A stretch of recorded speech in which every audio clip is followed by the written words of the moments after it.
Hello, everyone, and welcome back to Crossroads of Cognizance, the place where we have created a community discussion about all things woo woo, magical. We share our experiences, we take on yours, we uh, are inspired by some of the comments to say more, to do more, and to all around expand with you all. So we're expanding together to create a little spot of heaven on YouTube and Facebook. And to give you guys something interesting to look at for at least an hour.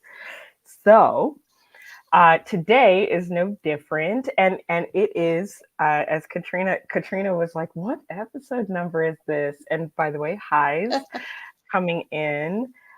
We have reached 88 episodes. Woo! Wow. Wow. Wild to think about. That's crazy. Um, there are 52 weeks in a year. And so we have crossed that year threshold and we're headed Oh, yeah. towards year two. So Wow. That's amazing. all That's amazing wonderful. things, I right? couldn't have done this if I didn't like you so much. I mean, if I didn't love you, it'd be tense for We sure. have this bizarre mutual admiration society of two going on. But no, It's I love bizarre. it. I love doing this with you. And I really enjoy the people that are our regulars that pop in anytime we're Yeah, broadcasting, and they're just so interactive and wonderful. And I feel bad because I forget, oh, we're supposed to be growing an audience. We're supposed to be begging people to subscribe. We're supposed to be doing, I'm just in the moment. I'm just having fun. right. Right. I mean, YouTube and Facebook have become such a marketplace for things that it's hard to find something that you just enjoy. And we Mhm. definitely let you guys know what we do and who we are. And that's because there's a lot of wisdom that comes, a lot of learning from for us that comes through those experiences. But I love that this is not about, you know, follow me, or I'm going to say the thing because you're supposed to say the thing, like, subscribe, follow, do all the things. But this isn't about internet world domination. We're just here, in our little corner doing all the fun things, and you guys enjoy it and we enjoy you. So I love that. Takes the pressure off It where there's does. And you know pressure in what? other areas Those of who are life. meant to be here will find us. That's the way I look at it. Right. Absolutely. Absolutely 100%. So speaking of Yeah. us, right? Us. Like, we have introductions to make for those who are finding us for the first time. And so I am Dahlia Rose. I am the founder of the Conduit School, where I teach people to, I mean, I have a big spiel. I do healings, I do readings, I support people in their darkest moments. I am great at seeing who people are at their core and really doing what I do in order to pull that part out so that they can see themselves. Like, when you look at me, I want you to see a reflection of yourself and all the possibilities. That's what I'm here, and that's why I'm here and what I'm all about. And I created a school behind that and other things. But I, on this show, am just a simple human doing simple human things, and I'm So doing it humble. and having fun with my co-host.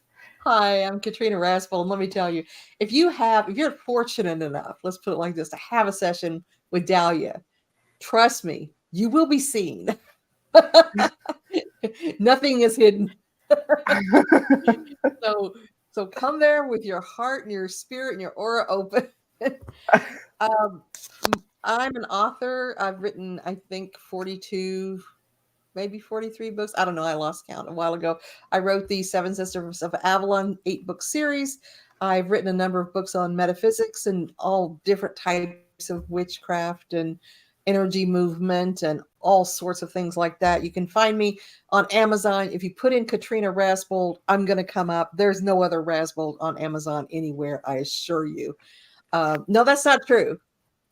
I think Delina's book is on there. So if there's a Oh, Rascal on Amazon, I always say I either married him or gave birth to him, but Eric didn't write anything, so he don't count. So yeah, it's gonna be me or one of my kids, and you won't have a problem differentiating us. We look very different. Definitely part of what I do, is write books. I lately, this has been fun, Dahlia, and you and I haven't gotten to talk about as much as I'd love to, but I've re-emerged into journalism. Mhm. And that has been so fun. I haven't done it in a lot of years. I did it for decades. And so I'm now back into journalism as an editor of Green Egg and also working on my own social media presence. And that has just been so fun. So I've been doing a lot of stuff I really like doing after doing decades of stuff I had to do. So that's been a lot of fun. I'm a healer. I do cleansings on people and energy adjustments on people. I do readings for people. I've been a tarotologist and oracle card reader for 45 years now. And another thing that I do is a little bit of life coaching and spell work for people, sort of your witch for hire. So that's what I do. Run the business crossroadsoccult.com with my husband Eric. We closed our store in October and now do everything online, which has freed us up to have more time to do the things we love to do and explore those even more. So that's what we do. Been a high priestess for wow, almost 40 years now. Long time. Yeah, Long. that's So incredible. leading groups and circles and covens and stuff like that. So that's what I do. And I was blessed several years back to have a an enterprise that popped up, and the person I was working with said, "Hey, I've got this other person that you don't know that I want to bring on board." And I said, okay, well, I agreed to work with you. I didn't agree to a team." And they're like, "No, no, no, you're going to love Dahlia." And I was like, "Sure, I will." And sure enough, I do love Dahlia, and Dahlia became one of my best friends. So that's what led to this, and that led us to you, and we just love all of you. And boy, did Dahlia pick a deep topic today. And we're going to do our best to make it applicable to everybody. Not The topic is magical parenting, and that can be a tough conversation for people that choose not to be parents or are unable to become parents or are no longer parents and maybe are adult parents of adults and screwed it up at some point, which my name's Katrina. I was a terrible parent. Uh, so it's a loaded conversation, but it's one we're going to navigate and work through and have a rowdy discussion about it. So that's the plan. Now that being said, Dahlia is still in the process of being an amazing parent. So Oh this is boy. going to be fun because I'm over the bridge and I'm now an amazing parent to adults, which is a whole other ball game. But I'm I live excited about my that ball life, game. huh?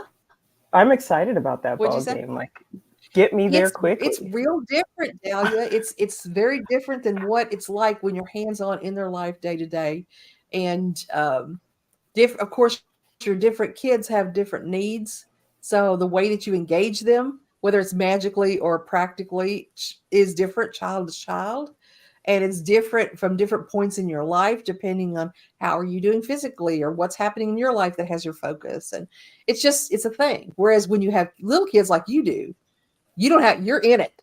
You're in it to win it. You don't wax and wane. There's no in between. There isn't. I mean, I would say it's a full-time job. Now, I will say I have tons of help. That's maybe the difference. Like one Nice. thing that I definitely put forward in truth and honesty is that I probably have more help than the average person who's a single mom. And I'm very fortunate in that way. I don't have a nanny or anything crazy like that, but and I love how understanding my children are when they don't have to be, and that's not something that was necessarily pushed on them, but their temperament is, they both have very compassionate temperaments. And so I can say to them, "Hey, I have a headache, I have this, I have that." And they are like, "Oh, I mom's in pain, we'll give her a break."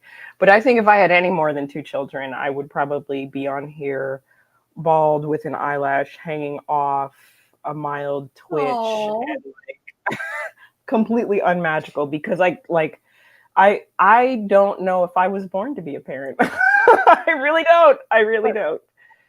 in contrast, I have six kids, all from my body. Nobody's blended or anything. They're all my children. And they range in age now from 45 to 24. And so it's a huge range. It's 5 sons and a daughter.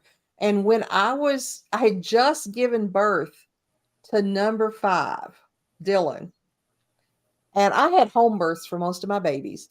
And so I'd given birth that late morning, and I was laying with Dylan, cuddled up against him. And the older I got, the harder the pregnancies became. So I was just Mm. done. And so I just cuddled up next to him, and he was sleeping and I was sleeping, and he'd nursed and gotten his belly full. And it was around 5 or 6 o'clock, and I was just dead asleep. And I felt a presence beside me. Mm. And I rolled over, and 4 of my kids were lined up at my bed from tallest to shortest, and they were just staring at me. And I looked up, sort of with that look of, y'all need something? And my and one of them looked at me, I won't say which one, and said, "You gonna make supper or what?" So, I didn't. I called pizza. But but but yeah, and 3 of them were teenagers at that time, so they weren't helpless. But yeah, they I would say we had different experiences as parents. Yeah. Yeah. Wow. I mean, maybe there's a level of innocence to that, but also like you are beat, they're not oblivious. That's intense. Ooh, So they so knew the what had the happened. reason the reason for like this conversation is to point that out, how mundane the experience can be. I think that the internet kind of glorifies spirituality and parenting combined. And so you see these parents, and no, I'm not yucking anybody's yum. If you can do it, then fantastic. But if it is that you spend a lot of time doing holistic foods and, nobody's watching TV, and there's no screen time of any kind, no iPads, no phones, and everybody's allowed to, you put your feelings on the back burner so that, your kids don't ever know that you're upset or whatever the case is. Like, how that may work for you, but that is not necessarily what I would call the standard of a magical parent. Like, if there is such a thing, I would be talking about authenticity and being able to gift your children the real version of you. You show up, there's no pretense, there's no I have to be a perfect mom. I mean, I think we all go through that, or perfect parent, I should say, because it goes both ways. But I think throwing off pretense, managing what you can, under not understanding the energy, because that comes later, I think, but playing with the energy, knowing or tapping into your sense of knowing when things may occur, or how you need to apply your efforts in every situation. It feels like magical parenting is an unfolding journey rather than this definitive, holistic, sparkly, we all do yoga in the morning together kind of lifestyle. But what are your thoughts, Katrina? I didn't have that experience. I would have loved to have had the privilege of that experience, but I was more focused on keeping them alive and getting them Right. pushed into adulthood into some feasible form. Throughout the time I was raising children from different times, there were a lot of financial challenges that happened, and a lot of personal challenges that happened that were not at none of those things were the fault of my children or had anything directly to do with my children. Uh, some were bad choices on my part. Some were life deciding to teach me some lessons. And in coping with what was happening to all of us externally, I really did fall down. And I can see that in retrospect. I couldn't see it at the time. I thought I was dialed at the time. But in retrospect, I can see the ways that I didn't show up for my kids and I wasn't there for them. And that's not a focus for me. I don't dwell on it. There's a part of me that was nervous about this conversation because I do have very, what's my word, accountable feelings about the way that I parented. We had great times. I'm still close with 5 of my 6 kids. And so I would say that I screwed up some stuff and I did some stuff right. I would be a better parent now with the things that I know than I was when they were little. I was just overwhelmed in so many ways that I wasn't there for them and wasn't necessarily a good parent. Now, there's some of them, especially the last three, that do feel like I was a good parent and tell me that often. But I am not comfortable with the parenting that I did. It was raised as a pagan household, especially Mhm. with second biggest. I was pagan. And so I had to kind of ease it in place to place. And with the second marriage, Eric was all in. And so it was very much a pagan based household. And so they had exposure to different types of religion. They had exposure to different celebrations. They knew what was going on. Now, as far as participation, I never required that my kids be in circle with us or be in ritual with us. They knew it was happening. They always knew it was happening. They knew that to most of the rituals that they were welcome. There were times when we might be working with some of the higher level elders that we really wanted our focus to be strong. And Mhm. so that was difficult for me to pull off if I had my own children in the circle because I would be Sure. concerned about how are they doing? Are they distracting anybody? And so I could work better and at a stronger level if they were not there. And but that was very rare. Usually, sure, the kids could come on in. Admittedly, as I advanced as a priestess and got to the place that my kids were, I guess, around 13 or 14, they had the option to be there or not. But I encouraged other people because of my experience to not bring their kids Mm. unless it was something that we were having, like an egg hunt for a stara or something like that. That was kid focused because I kept noticing that the people that brought their children were often very distracted from the ritual Mhm. and were not focused on what we were doing and that it was causing intermittent disruption in the flow of energy. And we started working some pretty high level energy work. And so I just got to the point that I asked people not to bring their children, but I also would create specific child centered events to bring them in. So my kids were always welcome to be there or not be there once they got to be of age. And I would say that probably 2 of my kids now are pagan. Uh, the others tend toward pagan esque beliefs without the Mm. practice associated with them. So, I mean, we celebrated winter solstice instead of Christmas, spring equinox instead of Easter, Astara. And so they had pagan experience in there. They had pagan philosophy woven into my parenting, but I did not require that they be parented by parents. Usually, and this was more so with my boys than with Delina, but they would have times they wanted to go to church, and I always was very insistent on getting them there and making sure that they understood what was happening. I didn't go Right. in with them because usually they were going there to check out some girl, and I didn't want to cramp their style. But they all had times that they spent within Christian churches and all decided that that was not the path that was comfortable to them. But I made sure that they knew what they were doing in order to be respectful when they went in there because they weren't raised in that culture. I didn't want them to be uncomfortable with some of the things that would happen. We don't pass an offering plate in ritual, Mhm. so they might be wondering. I don't want them reaching in there. Oh, money, thank you. Right. Thanks for the tip. Yes, I Um, appreciate that.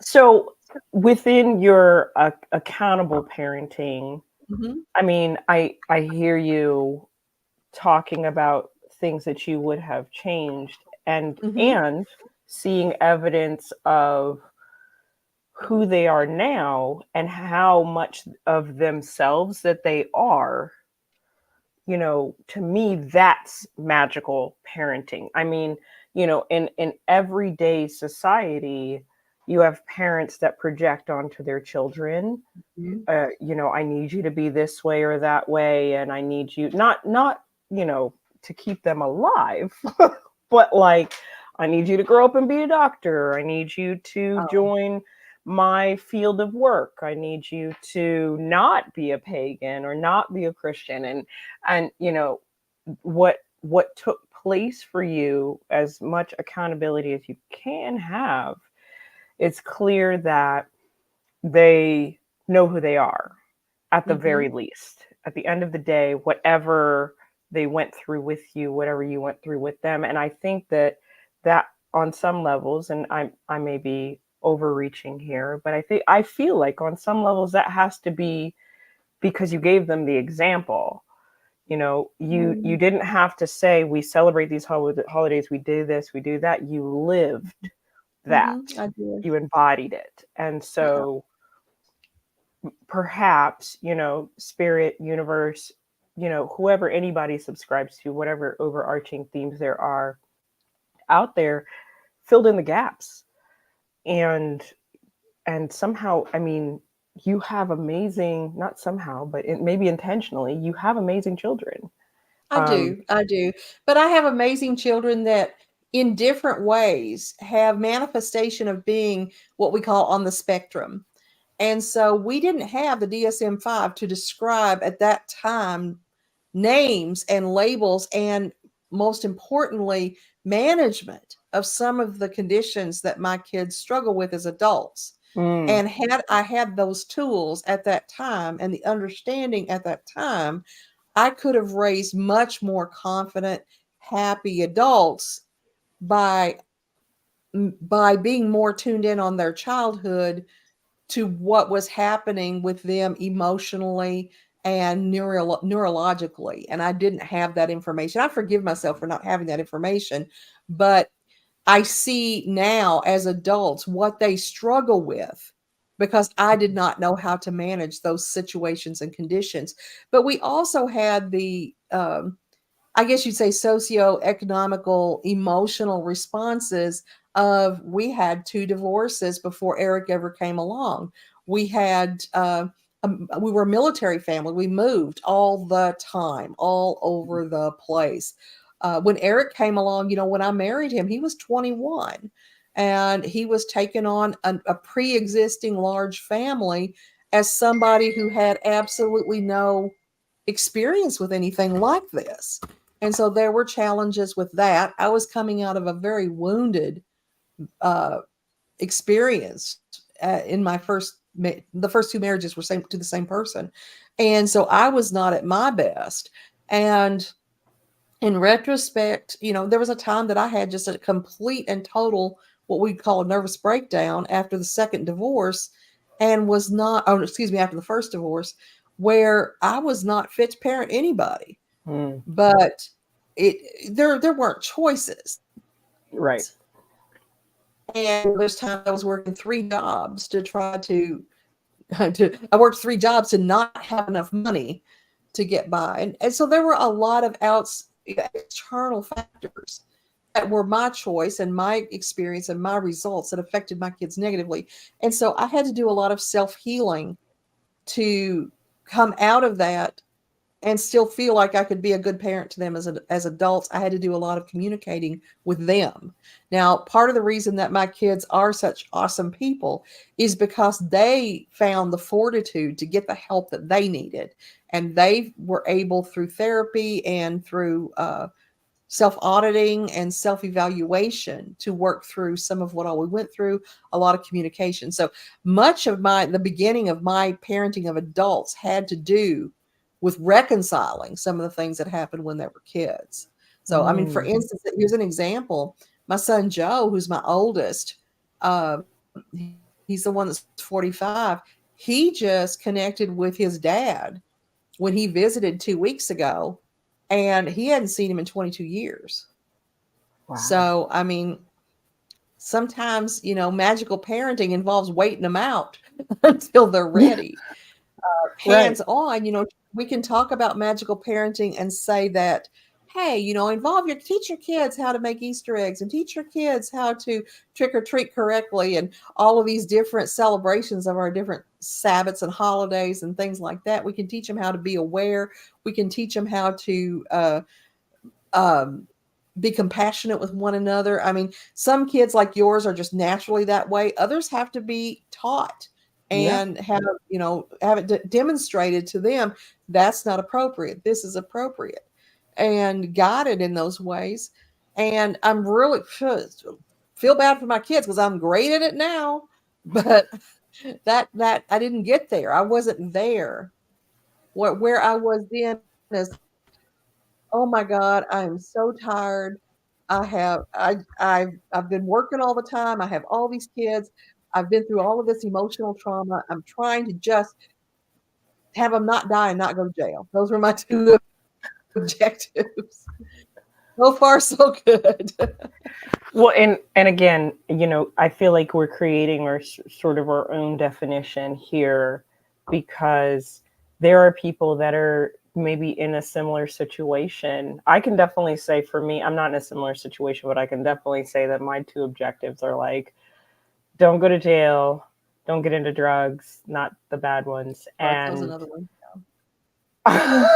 and don't hurt anybody. Like those are my priorities. Like I don't want to come back and find that you've, Mhm. you know, intentionally done harm anyway, because hurting people will happen. One of the things But I think is interesting, I don't know if it's telling, but it's interesting. I think I've brought this up before, but I'm not sure. Is that, I have 6 adult kids, mhm, and for various reasons, they basically don't have children. interesting. Um, my son Josh has a son named Aiden, who is my heart. That kid is 19 now and wonderful man. He's a fantastic guy. My son David adopted um, a young woman. Well, it's an interesting story because he dated the kid's mom when the kid was 3 months old, and broke up with her after 7 or 8 years and kept the kid. So eventually, when that child became an adult, uh, or a teen, it was a middle teen, came to live with David. And so David ended up doing the rest of that raising, but he does not have any natural children of his own. Hmm. Yeah, those are the only grandchildren. And so they have either chosen not to have children, or they don't have children, or they don't have children yet. And that has been very interesting for somebody like myself who comes from not a huge family, but a huge extended family. We only had three Sure. because my mother had surgeries that kept her from having children. But I mean, hordes of cousins, and we come from large families. And so it was really weird that all of a sudden my kids don't have kids. Yeah, that is interesting. It'd be Mm-hmm. interesting to ask and feel into all of that, as far as well, you said it might be telling, but I'm wondering too, like, as far as they're making that choice, does that have to do with them knowing or wanting to develop themselves before, To bringing some others into the degree. world? My oldest had fertility issues. His wife has PCOS, and so she couldn't carry to term. Mm, And and so that yeah. was devastating for them. They very much wanted children, couldn't have children. My second son was never in a long-term relationship where it would be healthy for him to have a child. He is now, but he's older, and um, his partner has two children. So I don't know if they'll be having more children or not. She certainly could, but I don't know if that's her interest because her kids are older. Um, I don't think that Joshua will have more children at all. Delina was waiting until she and her partner were in a better economic place to have kids. So she did make that choice, but it was for, she came from the womb wanting children. Dylan has just gotten married last year. They want children, but not now. So I don't see that happening. And Nathan's dying for babies, but doesn't have a partner. So But I do think there's a wave coming.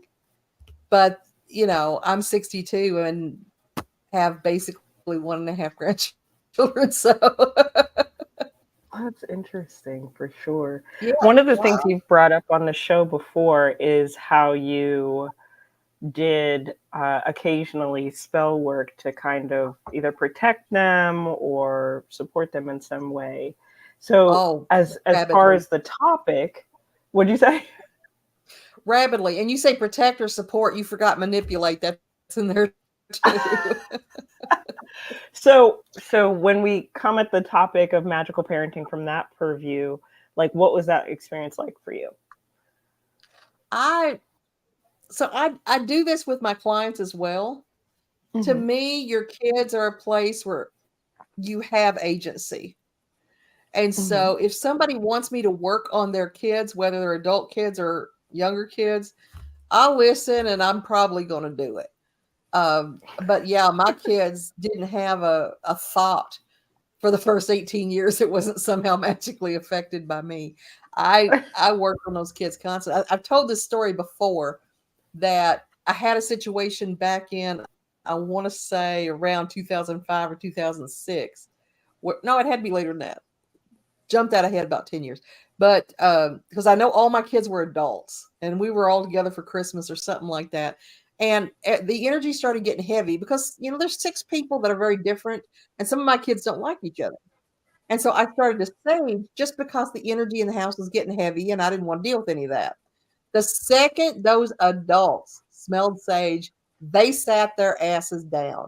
I, I mean, they've been up like wandering all antsy and they got their ADHD and they got their autism spectrum and all this other stuff and they're soothing and they're stemming and all this other stuff.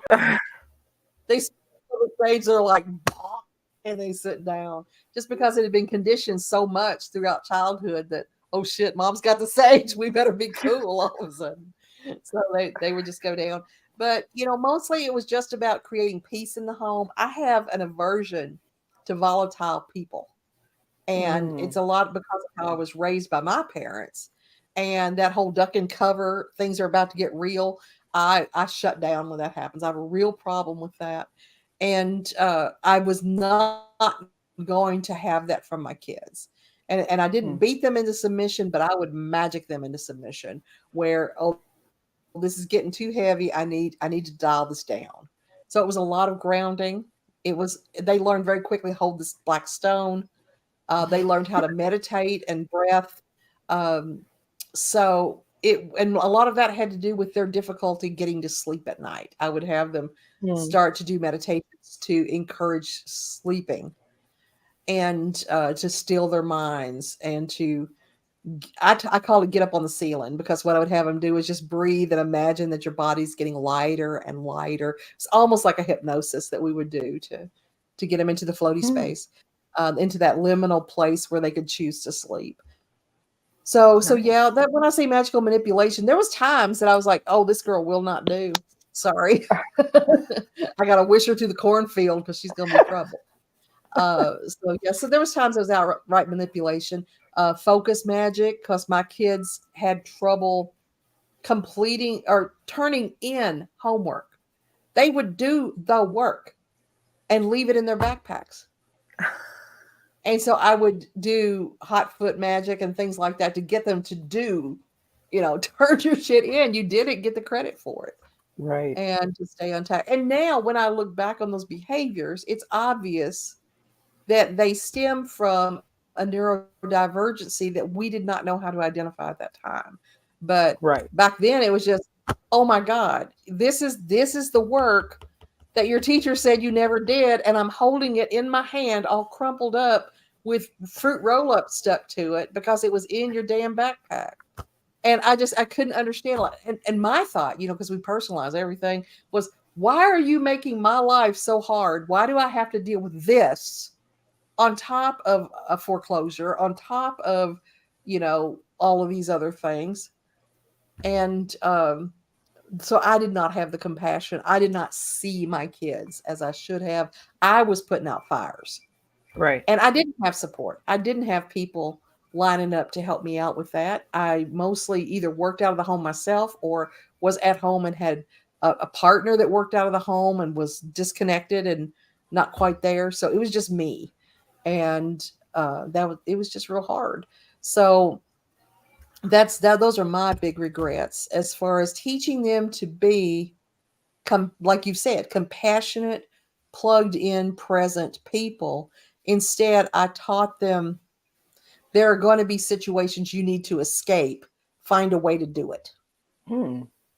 And that was not a healthy message. I didn't actually say that, but my parenting created that circumstance for them. Interesting. You know, so I can't claim to any candle work outside of cleansing candle work, or when they're sick. I'm big about grabbing the black candles and recognizing some level of their sensitivity. It feels important to say, no matter how magically or energetically attuned you are, you're still human. And so while I recognize my kids' sensitivity, sometimes I'm sensitive too. And those two sensitivities butt heads. Um, and I never considered focus magic, but I don't know. My 13-year-old might need a little help in that department. That's a Um, tough age. That's a real hard age. And yeah. I've always said, man, I'm okay with grade schoolers. I can relate to high schoolers, but then middle schoolers, fuck those guys. Those kids are hard. They're mean to each other. They're so And mean. and they're going through so much turmoil inwardly as they evolve from being these little dependent humans to being these independent, free thinking people that they're in crisis all the time. And Mm. all I knew was like, oh God, I cannot hang with one more drama thing. And it wasn't Delina, it was my boys. Oh. Yeah. And they say, oh, girls are so emotional. Oh, please. Uh, Oh, so that Stephanie was doesn't have a problem with uh, with the middle schoolers. oh, that's great. Good for you, Stephanie. But that was consistently too with my kids. As soon as they got into, I would say, seventh grade, that was the hard place. Mm. Sixth grade, they were still kind of, I don't want to say mutable, but they were still wide eyed. They were still adapting to this new experience. And by the time they hit seventh and eighth grade, it was just a free for all, it felt like. Mm. Ninth grade kind of put them back into the rhythm because usually at that time they're starting high school and they're Right. low man on the totem pole. They're a little bit nervous about what's happening. And so they're going into adapt mode once more. Um, I don't think I had a lot of trouble with my kids once they got into high school. But boy, that middle school time when they were struggling was just, it was a real challenge. And my kids are in clusters like grapes. I've got the three older ones that are 2 years apart, and then my three younger ones are within the same demographic kind of. And so I got to do it in chunks, but it was and I kind of got lulled into a complacency because I got the first three on their way and started, oh, I'm going to be so good this time. I'm in a whole other place this time. I'm going to be such a good parent this time. And I'm like, damn, what is it about seventh grade that turns them into little assholes, man? And it wasn't just my kids, it was how my kids had to respond to the other kids. Right. Right. That was what was really tough. I definitely find that with Anthony, and I watch his responses. I mean, it's the girls, it's the drama. He tells me some things, and I'm just like, why? Like, nobody has to engage in any of that. That conversation Mhm. isn't even important. But still, that, of course, that why goes on in my head because I want to know what's going on. I don't want him to feel like he can't talk to me. And at the same time, there's no space for logic. There's no space for it. They just make things up. I mean, he's told me some of his theories, and I'm just like, well, that's adorable, but wrong. Um, and here's why. science. This is what it's like to have a Virgo mom. Don't come in You've here got a without the PowerPoint science. to demonstrate why it's wrong. And you know what? In one of the things that I am very proud of him about is that when we do get into debate space, there will be times when he catches me slipping. Like the other night was trivial. He was like, "Where are you?" And I was like, "You're not my dad. I don't need to tell you." And he was like, he was like, no. And so he's trying to figure it out, but he's not being obvious about it. Although I'm the mom. I'm two steps ahead. He's trying to figure it out through conversation. He's paying attention to the words that I'm using. And so we got through the conversation, and I said something about, well, if you come here, meaning I was at my partner's house, instead of, with grandma, then X, Y, and Z will happen. And he was like, "You said, come here. I know where you are. You're at your partner's house." And the parent in me was like, "You're so smart." And then, like, I had to keep up the facade. So I was like, "I don't know what you're talking about." And then this was the pinnacle parent moment. He was like, "Stop gaslighting me." And I was like, "You used that appropriately. Oh my God." Like, Good work, my heart. Columbo. So, they definitely he definitely has these moments where I'm like, "Who are you?" And I know there's the hormones, the rage, and we suspect ADHD. And then there are these moments where um, he is so lucid. And for me, as in terms of magical parenting, these are the moments when he's not okay. I am thinking a little bit like you, like, okay, what's the energy here? Can I burn a Mhm. candle for this? For little Mason, I hooked an amethyst up to his neck for as long as I could until he took it off in class, was swinging it around, and it broke in half. Um, so you know, I think that there is a woo woo aspect to these things that can happen. And I feel like rather than what adults try to cultivate as a practice, when it comes to parenting, it's more responsive than It anything. is. It isn't It's like on the I've got to fly. protect you from everything in the world. It's like, Mhm. oh, now we have this issue, and Mhm. here are the magical tools that I have versus the Mhm. mundane world that says, oh no, what are we going to do kind of thing. Well, and what happens is you get them in the bubble of I've got to protect you from everything. Then you wonder why, as an adult, they can't adult. Yeah, Because, yeah, you either did it all for them or you protected them from consequences or you protected them from outcomes. And it's really hard not to be that mom that just kind of, when you can help, you want to help. absolutely. And it's hard not to do that. Even when they're adults, it's really hard to make those decisions about when to do that and when not to do that. Hmm. But I was sort of the Queen Elizabeth the First over my kids' spirituality. I was like, I will not dictate the windows of men's souls, sort of thing. And I didn't I didn't prescribe what they would be. I prescribed values to them, but not their religious path. They got to choose. But they always knew I had St. Jude candles burning all the time and different color prayer candles burning all the time. And it was just normal for them. They knew not to touch things on my altar. Yes. Um, they were really respectful about that. Oh, Mason And there learned was that the stuff other that I day. would bring in that they'd get interested in, and we'd talk about what it was, but I didn't have a plan Right. for You my can't. kids' spirituality. It was, you're gonna, and I think part of that is because I had learned already I have no agency in this. They're going to do what they're going to do.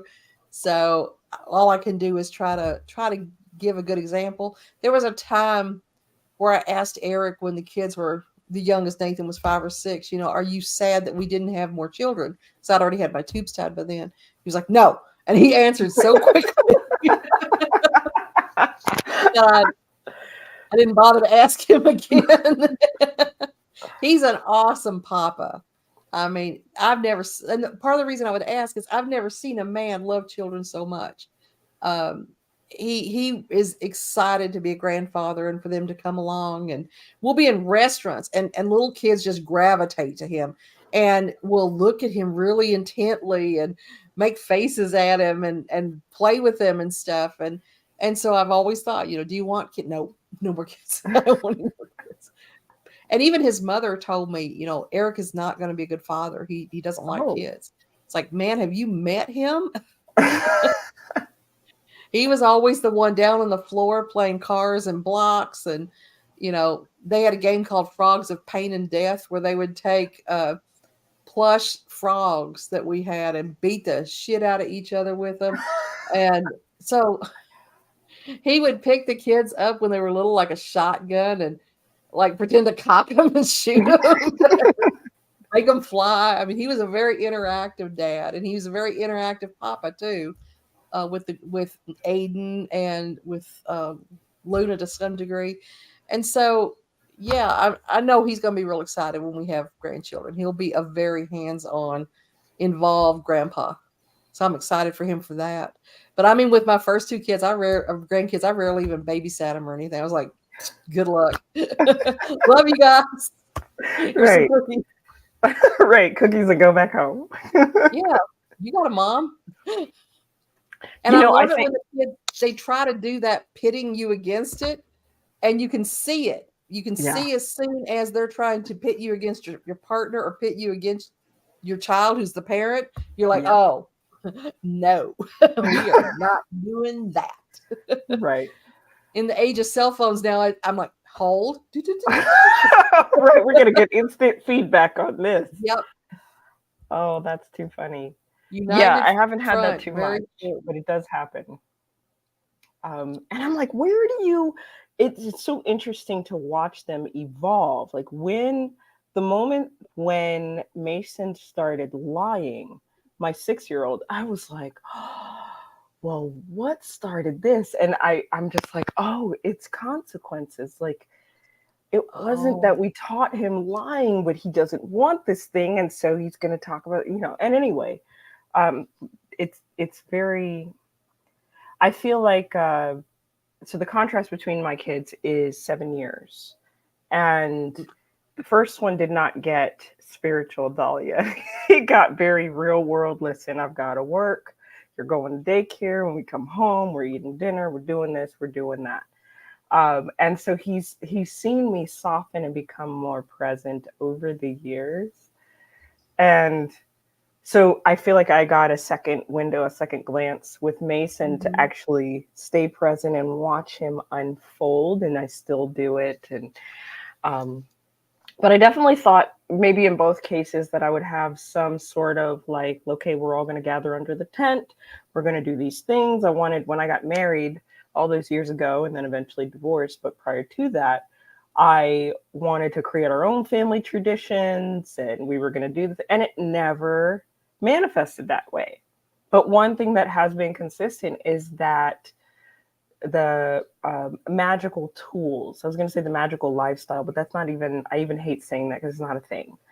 But the magical tools that just felt like an anchor in all of the chaos, even though there is no real anchor in chaos. You just kind of ride the chaotic wave, especially when children are involved.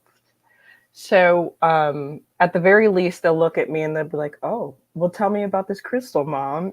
But for as much as people may think, my kids don't know a lot about the individual properties. They can't tell you. I mean, they know their birthstones. And they know that if you sit and hold one, they feel something. And Mason loves to pretend to meditate, but, and then he's like, okay, after 2 minutes, I'm done. And then he's off and running again, as any 6-year-old might be. You mentioned the lying, and it's so fascinating. I know some of y'all out there have experience with this, but when you're watching the kids lie and they're just not good at it, and you're just sitting there not saying anything, and they'll fill that space with more lies. Yeah. And they'll just keep, and you're just watching it spin out. Yep. and Watching it's that car do donuts in the just parking lot. hilarious. Yeah, yeah. Keep on, spin it out, bring it on. And I had a couple of my now all six of my kids, and I know you have this with Anthony and Mason too. My six kids are very different from each other. And what's interesting is that my first son is very much like my daughter, who's number 4. My second Hmm. son is very much like my son, who's number 5. And my third son has a lot of traits that my sixth son has. So it's almost like I had this cycle that I was repeating. And, but they all have their strengths, they all have their challenges that are very specific to them.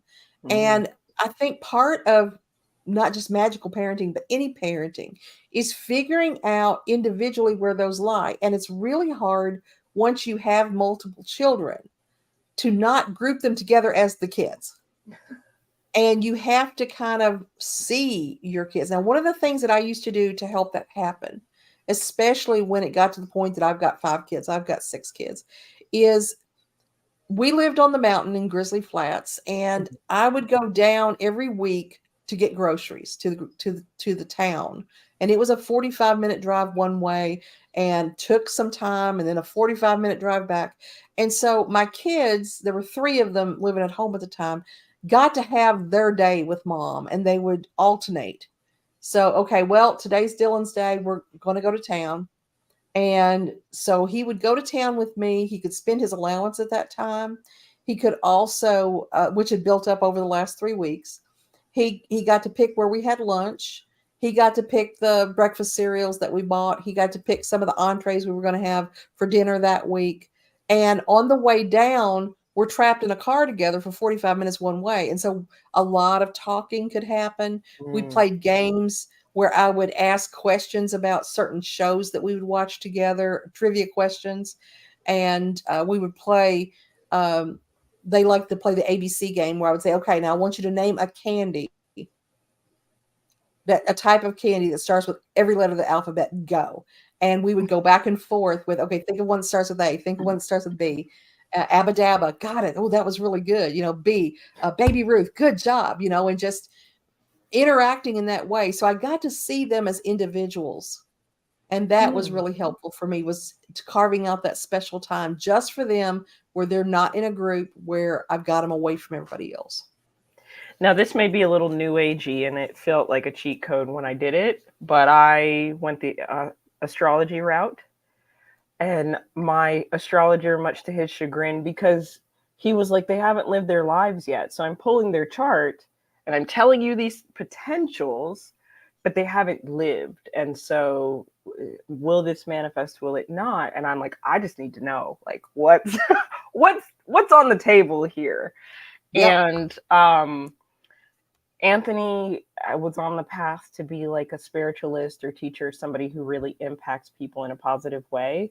And Mason was on his way to be in the public eye and being famous, but there's a potential for him to be a womanizer. And I was like, okay, very different Mhm. personalities. I kind of want to encourage compassion in this one and like a sense of inner knowing in the other, and it's so that's sense of inner knowing in Anthony's and compassion in Mason. And we don't force people to do things that they don't want to do. We don't manipulate them, all of that. Like, I've been So, very focused on pointing out to him, when he as a kid does those little manipulative things, and I'm like, hey, you didn't ask me. You can't just come over and do whatever, even though he can. He's Mason. He has license to do whatever he wants because he's adorable. But I felt like I did like a little cheat code. I as my astrologer. all my kids, well, the last 3, absolutely, 100%. Yes. I have a book of our birth charts that Yeah. I saddle bound together. And it's a matter of I am still on the birthing bed and I have bring me my laptop. It's on that chart. Yeah, well, Absolutely it gives 100%. you a chance to know who they are, and I Yes. think for me, like it was really important. I started out pushing who I needed Anthony to be on him because I was a new parent, because I was stressed because I needed some sense of control and peace as we went through different iterations of that life. And there's a lot that I regret from that time. And once I found out about astrology and then went on to have Mason, I mean, like you, I called in the recovery room and I'm like, all right, this was the Yep, time.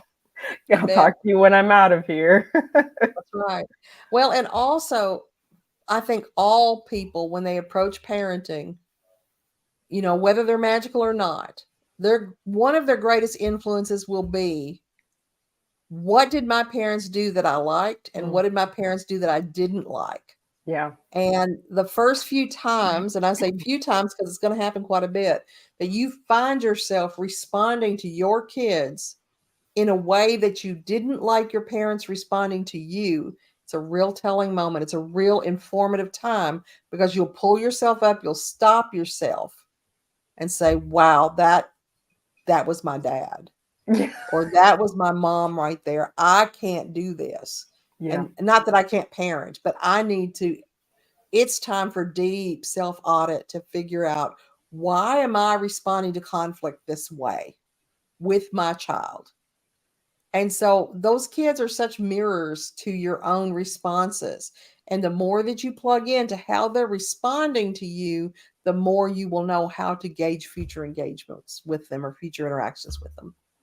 To me, the realness of what we've covered here, as far as experiences and how we've moved through them, that is the real magical parenting. Like, if you came on here expecting to know, how to ward your children and all of these interesting things, the best that you can do for them is what you can in the moment, show up as who you are, and then choose to do better.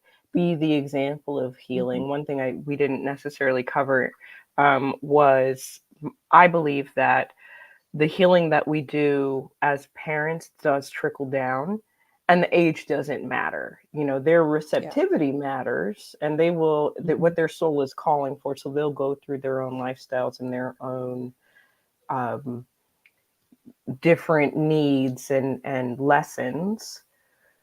But when we recognize where we have misstepped or where we need deeper healing, I believe it opens the door and gives permission for kids to do that. Now backwards, falling backwards, I don't necessarily think that there is a requirement of the older generations to do that, but when they do, it's powerful.